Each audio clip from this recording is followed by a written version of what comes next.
Bonjour, dans cette vidéo nous allons voir comment nous repérer sur la sphère terrestre, comment faire des calculs de distance le long d'un méridien et d'un parallèle, connaissances nécessaires au programme d'enseignement scientifique de première. Pour repérer un point sur la Terre, on lui donne deux coordonnées, une par rapport à un méridien et l'autre par rapport à un parallèle. Ces deux nombres sont appelés les coordonnées géographiques d'un lieu. Ce sont des angles. Sur la surface de la Terre, les méridiens sont des demi-cercles imaginaires qui rejoignent les deux pôles, et les parallèles sont des cercles imaginaires perpendiculaires au méridien. Chaque méridien est repéré par rapport au méridien de Greenwich qui définit le zéro. Un méridien est identifié par l'angle qu'il forme avec le centre de la Terre et le méridien de Greenwich l'on regarde la Terre vue de dessus. Les méridiens définissent la longitude d'un lieu. La longitude d'un point exprime sa position est-ouest par rapport au méridien de Greenwich. Parfois, on donne une valeur négative aux longitudes ouest. Par exemple, la longitude 4,48 degrés ouest peut aussi se noter moins 4,48 degrés. Sur le schéma, la longitude du point A est donc 30 degrés est, celle du point M est 45 degrés ouest, qu'on peut aussi noter moins 45 degrés. Les parallèles sont des cercles imaginaires centrés sur l'axe de révolution de la Terre, qu'on voit ici dessiner l'axe nord-sud. Leur plan est orthogonal à l'axe. Ce sont des cercles parallèles à l'équateur. L'équateur est le parallèle de référence qui correspond à 0 degré. Les parallèles permettent de définir la latitude d'un lieu. Un parallèle est identifié par l'angle qu'il forme avec le centre de la Terre et l'équateur. La latitude exprime la position nord-sud par rapport à l'équateur. Par exemple, dans le schéma, on peut noter que le point M a pour latitude 35 degrés nord. Pour écrire les coordonnées complètes d'un point, on écrit toujours latitude, longitude. Exemple, mettez la vidéo en pause pour déterminer les coordonnées de ce point M. Vous devez trouver 55 degrés nord, 60 degrés est. Mais comment retranscrire tout cela sur un plan, une carte plane?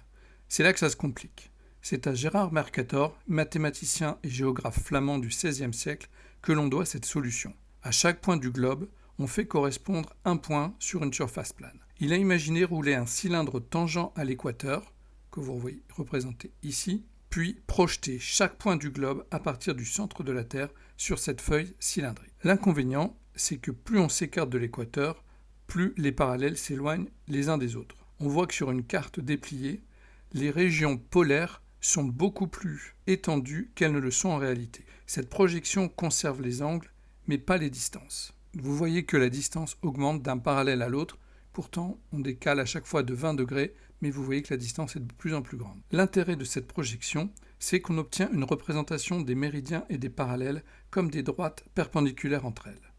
Cette projection est appelée projection de Mercator. Elle est encore utilisée pour obtenir les cartes de nos jours. Si on mesure la distance entre New York et Paris sur cette carte, on commence par tracer la droite qui relie les deux villes. On mesure en tenant compte de l'échelle de la carte et on trouve en gros 6200 km. Cette distance est appelée distance loxodromique, qui signifie course oblique en grec. C'est une droite qui coupe les méridiens d'une sphère sous un angle constant. Mais s'agit-il réellement de la distance la plus courte? Regardons sur cette animation qui nous permet donc d'avoir le chemin représenté et mesuré sur cette sphère terrestre. Voici le trajet AB tel que nous l'avons représenté sur la carte plane. Vous voyez que nous avons environ 6180 km. Donc l'intérêt, c'est de pouvoir ici, avec cette animation, essayer les différentes trajectoires, routes possibles. Et donc, en la faisant tourner, de façon à avoir la distance la plus courte, vous voyez qu'on obtient une route qui est relativement plus courte, donc 6070 km environ. Je reproduis cette trajectoire sur la carte plane et j'obtiens ce qu'on appelle la trajectoire orthodromique. Sur la carte plane, elle paraît beaucoup plus longue, alors qu'elle est en fait plus courte. Il faut savoir que c'est d'ailleurs la route qui est utilisée par les avions qui font le trajet New York-Paris ou Paris-New York. La trajectoire orthodromique est le chemin le plus court entre deux points à la surface de la Terre. On parle de chemin à vol d'oiseau dans le langage courant. Si on regarde sur l'animation, on s'aperçoit que cette trajectoire AB est donc le plus petit arc du grand cercle qui est représenté ici. Qu'est-ce qu'un grand cercle? Un grand cercle, c'est un cercle à la surface de la Terre dont le centre correspond au centre de la Terre.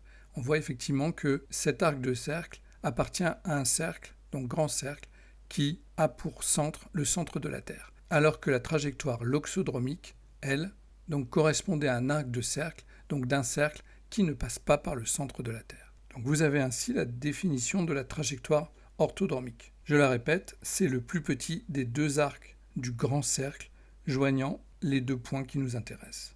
Le grand cercle étant un cercle à la surface de la Terre dont le centre correspond au centre de la Terre. Dans le programme de premier enseignement scientifique, vous devez savoir calculer la distance entre deux villes sur le même méridien. Exemple, les coordonnées géographiques des villes de Tokyo sont 36 degrés 139 et celles d'Adélaïde sont moins 35 degrés 139 degrés. On voit que leur longitude est 139 degrés, donc ces deux villes sont bien sur le même méridien. Pour calculer la longueur entre ces deux villes, je représente une coupe de la Terre au niveau du méridien.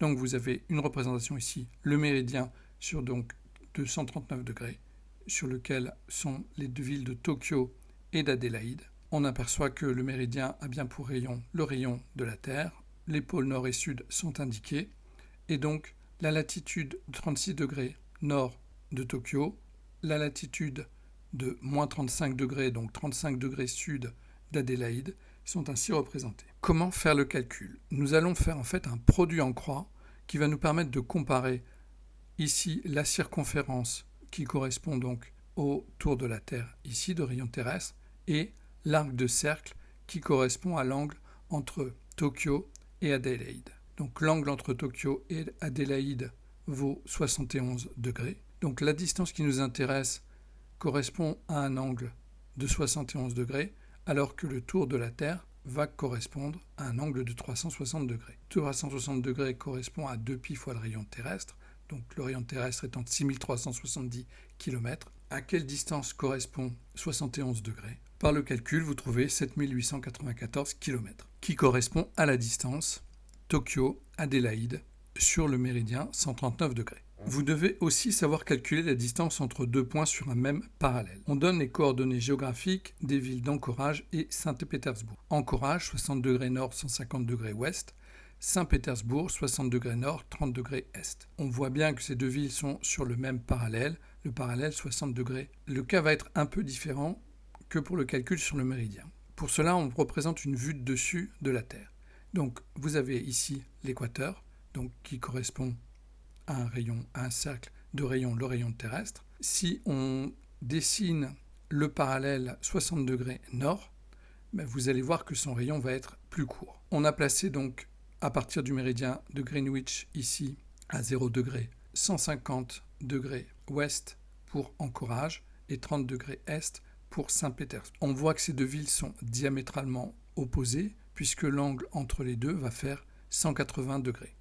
Donc c'est le cas particulier de cet exemple. Par contre, le rayon de ce parallèle n'est pas celui du rayon de la Terre. Seul l'équateur a un rayon égal au rayon de la Terre.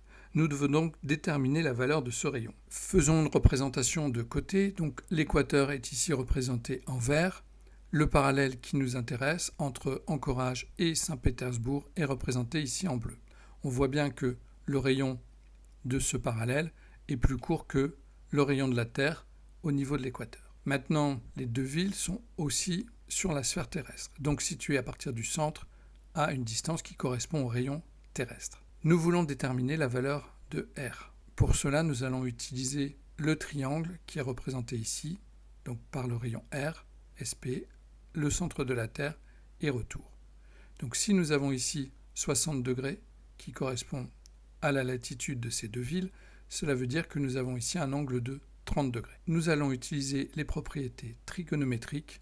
Nous avons le rayon de la Terre qui correspond à l'hypoténuse, le rayon R, petit r, qui va correspondre au côté opposé par rapport à l'angle de 30 degrés. Le sinus 30 degrés sera donc égal au côté opposé, petit r, sur le côté adjacent, le rayon de la Terre. On obtient alors la valeur du rayon petit r, RT fois sinus 30. Connaissant la valeur de RT, sinus 30, vous faites attention quand vous faites le calcul à bien vous mettre en degrés. Nous obtenons 3185 km pour ce rayon petit r. Nous allons donc pouvoir réutiliser la même technique ensuite que pour le méridien. Nous savons que la distance Anchorage-Saint-Pétersbourg correspond à un arc de cercle ici, avec un angle de 180 degrés que nous avons défini au préalable, alors que la circonférence donc de ce cercle correspond à un angle de 360 degrés. Donc ça veut dire que 360 degrés va correspondre à un cercle de circonférence 2πr. En faisant le calcul, on trouve 20 012 km. 180 degrés, donc l'angle entre Anchorage et Saint-Pétersbourg, va donc correspondre à un arc de cercle en faisant le règle de proportionnalité de 10 005 km, qui nous donne donc la longueur du chemin entre Anchorage et Saint-Pétersbourg. On vient de calculer un arc de petit cercle, c'est-à-dire un arc d'un cercle dont le centre n'est pas le centre de la Terre. Donc il ne s'agit pas de la distance la plus courte entre Anchorage et Saint-Pétersbourg. Le grand cercle qui coupe Anchorage et Saint-Pétersbourg correspond en fait ici au méridien. Donc on pourrait facilement calculer la distance la plus courte, ce serait celle qui passe ici par le pôle Nord. Donc c'est un cas particulier de cet exercice puisqu'il y a 180 degrés entre les deux. Mais ce qu'il faut retenir, c'est que quand vous faites une calcul de distance sur un parallèle, ce n'est pas un arc de grand cercle, donc ce n'est pas la distance la plus courte. Cette vidéo est maintenant terminée, j'espère qu'elle vous aura été utile. À bientôt.